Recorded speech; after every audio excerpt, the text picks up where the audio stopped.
As the year comes to a close, there is a certain feeling that arrives naturally, a mix of reflection, gratitude, and quiet pride. Looking back at the past 12 months, it's impossible not to notice how many conversations, ideas, and moments have passed through this space. Some episodes were widely shared and discussed, while others quietly resonated with people who found them at exactly the right moment. Together, they form a collection of thoughts that capture curiosity, honesty, and growth. What matters most is not perfection, but the fact that there's a conversation existed at all, and that people saw it are consistently to listen, think, and engage. Creating something over time builds a strange kind of attachment. Every episode feels like a living thing, shaped by the guests, the questions, and the audience who listens afterward. While it's impossible to choose a favorite, certain moments naturally stand out because of how deeply they landed. The support offered here has been overwhelming, especially seeing how widely the show has reacted. Growth like that doesn't happen without truth. Truth from listeners who are willing to follow new ideas, unfamiliar goals, and unexpected directions, even when they aren't sure where the conversation will go. That willingness to explore is what keeps curiosity alive. Introducing new approaches isn't always easy, but it's necessary if something meaningful is going to exist long-term. The goal has never been familiarity for comfort as a key, but discovery for its own reward. Like walking through an art gallery, sometimes the most impactful work comes from artists you never heard of. When people stay open, they often surprise themselves with what they enjoy. That shared and openness has meant more than metrics or rankings ever could. Before moving forward, reflection matters. Taking time to review the year honestly can reveal patterns that are otherwise invisible. Productivity tools and frameworks help, but the real value comes from asking uncomfortable questions and answering them truthfully. Growth doesn't happen automatically just because time passes. It happens when attention is paid. Looking back isn't about judgment, but clarity. It's about understanding what worked, what did they, and why certain such mattered more than others in shaping the person you were becoming. When idea that consistently resurfaces in meaningful conversations is the importance of self-esteem. Not confidence as performance, but self-respect as a foundation. The absence of self-esteem creates an internal battle that makes everything harder. When someone doesn't like themselves, the outside world becomes a hostile place. It's difficult enough dealing with external pressure without also fighting an internal critic.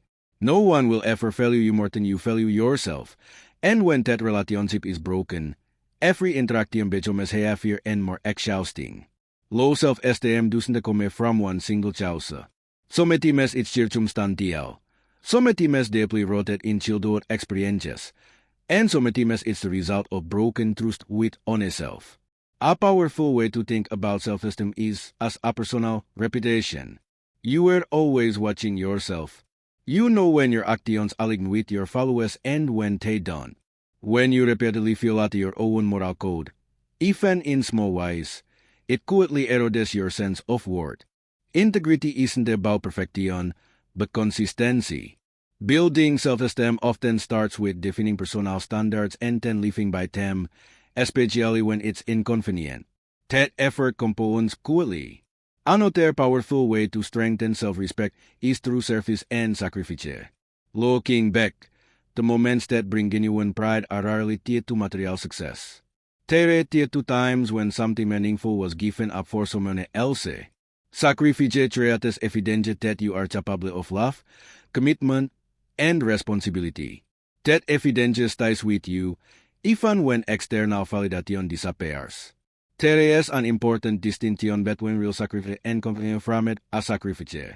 Giving up something you value less for something you value more isn't truly a cause.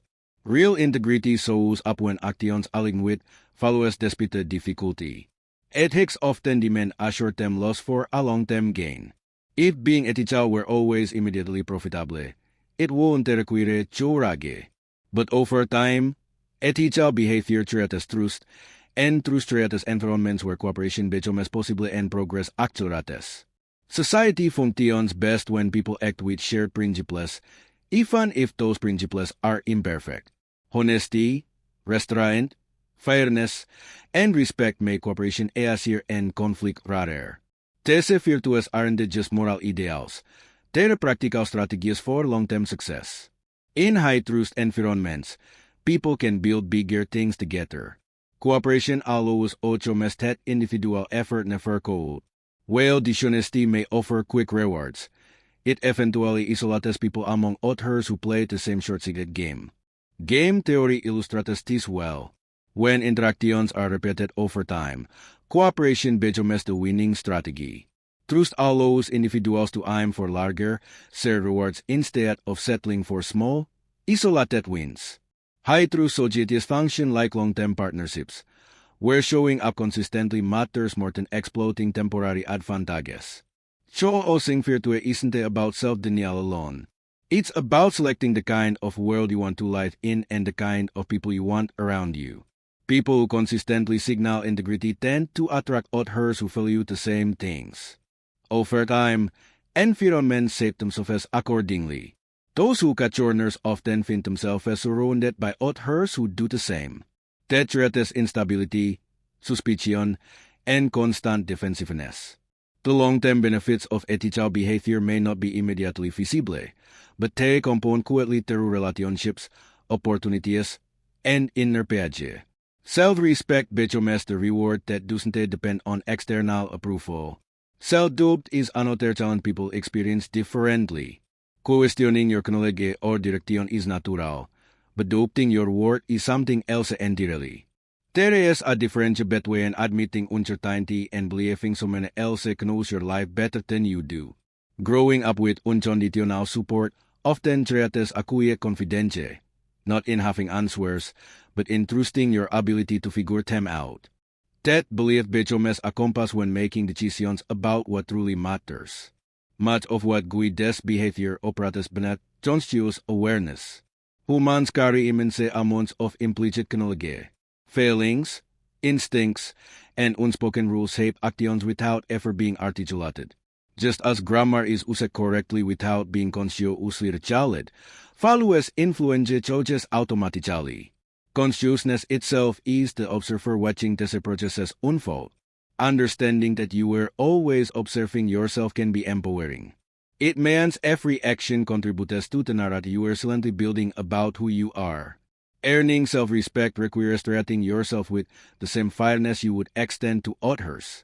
An internal version of the golden rule applies here. Care for yourself in the way you deserve it to be cared for. For those who lack it unconditional love early on, this practice becomes especially important. Remembering moments of love, whether given or received, can help recreate that feeling internally. Love isn't something that must be waited for. It can be generated through intention and action. Interestingly, the act of loving often feels more expansive than being loved. Loving pushes people to become better versions of themselves. It opens rather than constraints. Being loved can sometimes feel overwhelming or limiting, while loving creates energy, motivation, and purpose. When people chase the feeling of being loved, they often feel empty. When they focus on expressing love through action, connection follows naturally. That shift alone can transform how people experience their lives. Cultural shifts also reflect changing values. Younger generations are questioning behaviors that were once considered normal.